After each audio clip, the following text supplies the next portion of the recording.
Hoje é mais uma terça-feira, mais um dia de Projeto Motor Responde, o espaço onde a gente tira suas dúvidas sobre Fórmula 1 e automobilismo em geral que você mandou nas nossas redes sociais. Então, eu, Bruno Ferreira, e meu parceiro de Projeto Motor, o Lucas Santoki, separamos 4 perguntas para responder neste vídeo de hoje. Então, vamos a elas. Pergunta do Nery Silva: por que se usou nomenclaturas de motores como Playlife, Supertech, Mecachrome, Asiatech, Acer, Petronas, Megatron, dentre muitos outros, né? Bom, para eu conseguir responder sua pergunta, eu vou ter que resumir de forma bem resumida, tá? Porque a história é um pouco mais complexa e tem muito mais detalhes do que isso. Mas basicamente depende muito do acordo que a equipe faz com a sua fornecedora de motor e o acordo que ela faz na hora que vai comprar esses motores, né? Porque por muitas vezes a equipe pode comprar apenas o motor e aí o motor recebe o nome da fabricante, como é o mais normal de acontecer.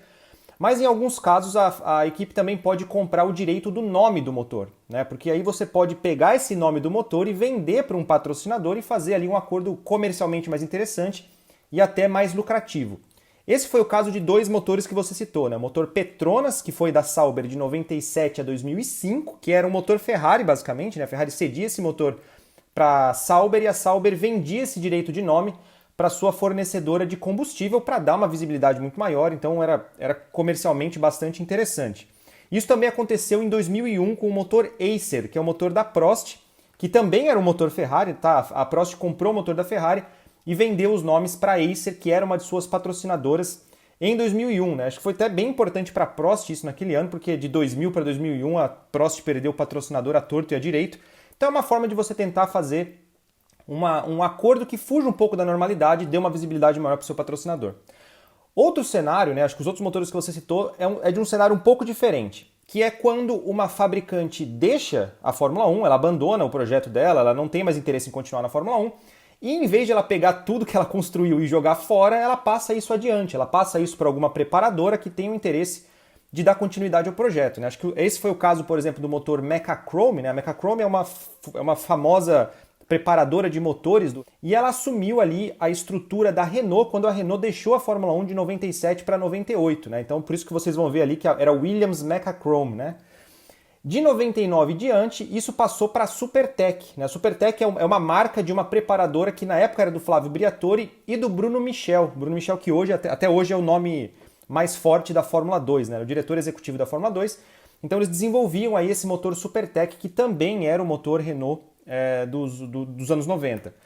Quando esse motor foi cedido para a Benetton, né, esse motor foi rebatizado de Playlife. Playlife na época era uma marca de roupa, a Benetton é uma marca de roupas, e era uma linha de roupas esportivas da Benetton, também uma forma de você dar uma visibilidade maior para a sua marca. Isso também aconteceu com a Asiatech, quando a Peugeot saiu da Fórmula 1 no final do ano 2000, e a Asiatech era uma empresa que tinha interesse de entrar na Fórmula 1 não apenas como uma fornecedora de motor, mas também como uma equipe própria, né? A gente até contou essa história em um outro vídeo aqui no canal.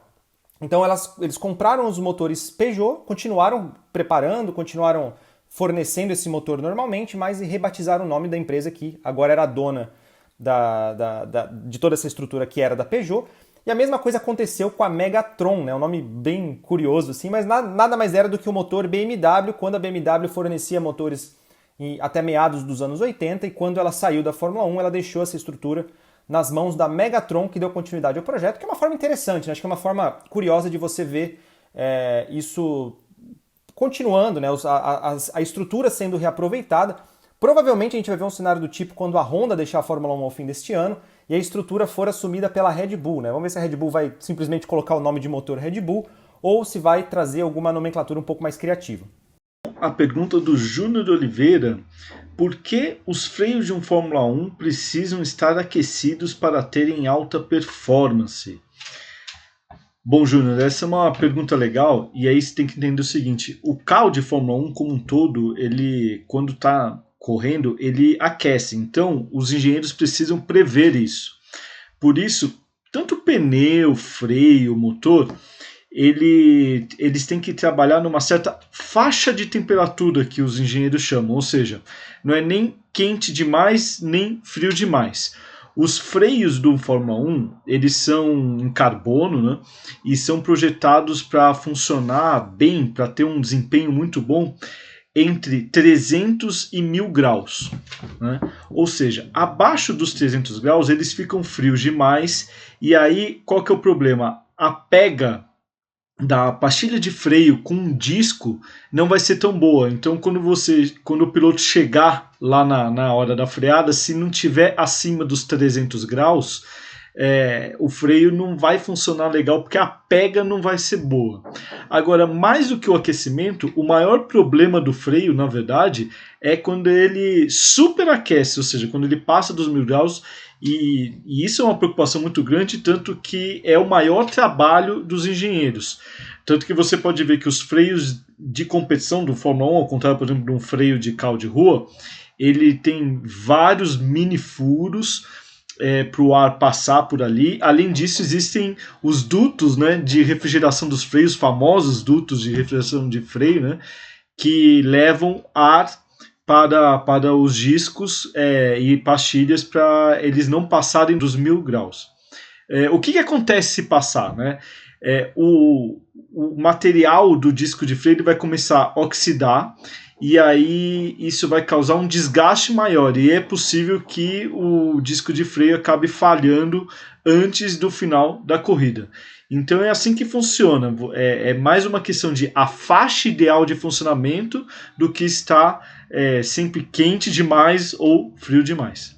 Pergunta do Guilherme de Lima Perdival. Qual regulamento da Fórmula 1 deixou os carros mais próximos em termos de desempenho, levando em consideração a história geral da categoria?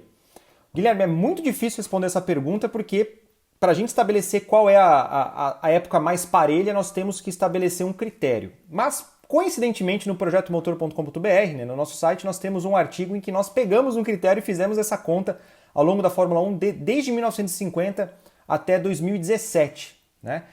Nós pegamos como apenas um critério os carros em ritmo de classificação e comparamos o carro mais rápido ao carro mais lento, né? Para fazer uma média, para ter uma ideia qual época tinha um pelotão mais compacto de uma forma geral.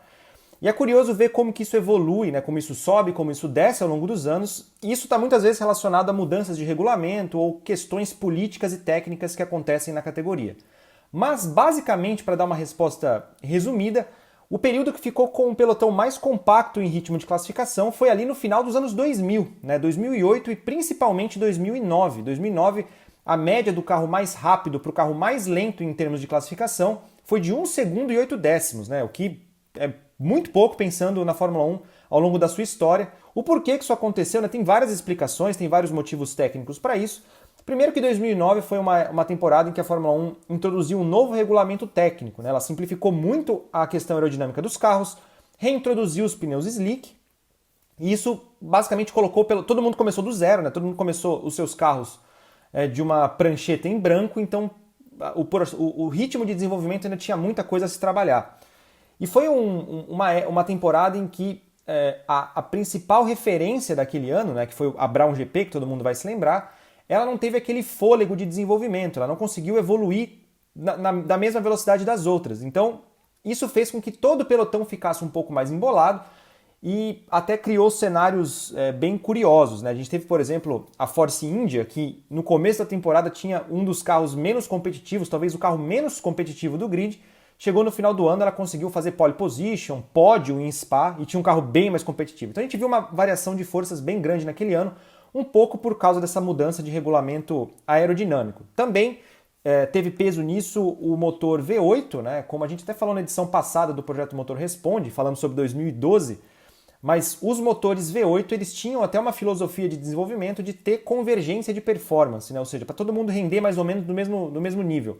Claro que tinha motores melhores do que outros, né, em alguns aspectos, mas de uma forma geral não havia uma diferença tão discrepante assim. A gente vai colocar aqui no link na descrição o estudo completo que a gente fez, né, desde 1950 até 2017, e ali dá para ter uma ideia de como que a Fórmula 1 evoluiu nesse sentido. Manuel Oliveira, Ayrton Senna fez algum teste com Fórmula Indy? E como foi a reação? Sim, Manuel, o Senna testou um carro de Indy no final de 92. Ele estava na época numa negociação meio difícil com a McLaren. Ele tentou cavar, na verdade, para 93 uma vaga na Williams, né? E aí tem aquele famoso caso que o Prost vetou ele e tudo. E o Mansell estava de partida da Fórmula 1. Ele foi campeão em 92 na Fórmula 1. Ele estava indo para a Indy para competir pela Newman Haas. O Emerson Fittipaldi, junto com a Marlboro, que patrocinava os dois pilotos, né, eles viram uma chance então de aproveitar ali aquele momento ali de indecisão do Senna para tentar fazer ele pelo menos pensar na categoria.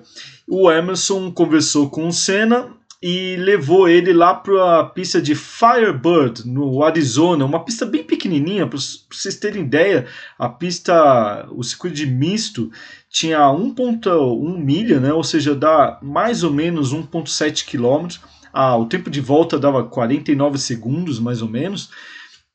Então uma pista que até era difícil o Senna ter alguma sensibilidade mesmo do carro, mas foi mais para ter aquele evento e para andar com o carro da Penske, né?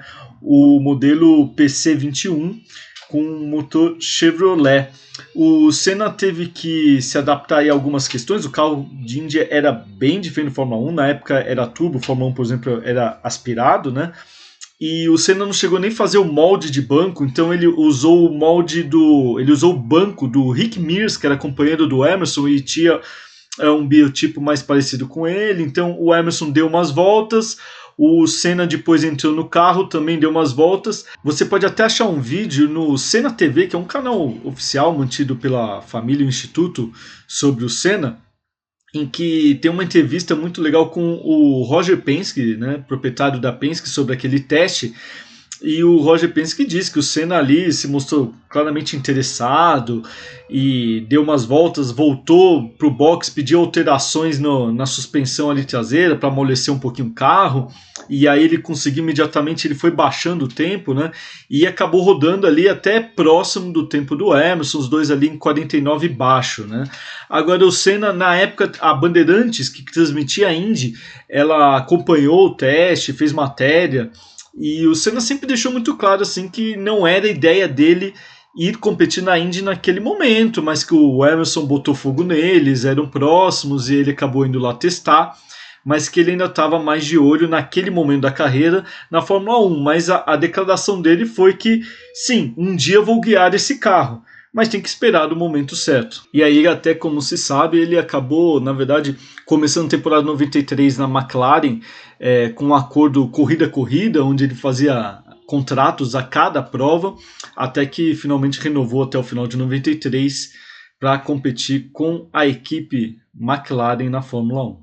Então é isso, pessoal, essa foi mais uma edição do Projeto Motor Responde. Se a gente não respondeu sua pergunta, manda para a gente de novo, né, nos nossos posts dedicados a essa sessão.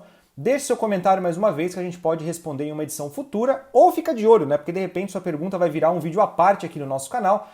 Então, para você não perder, se inscreve, deixe sua curtida e fique de olho no projetomotor.com.br.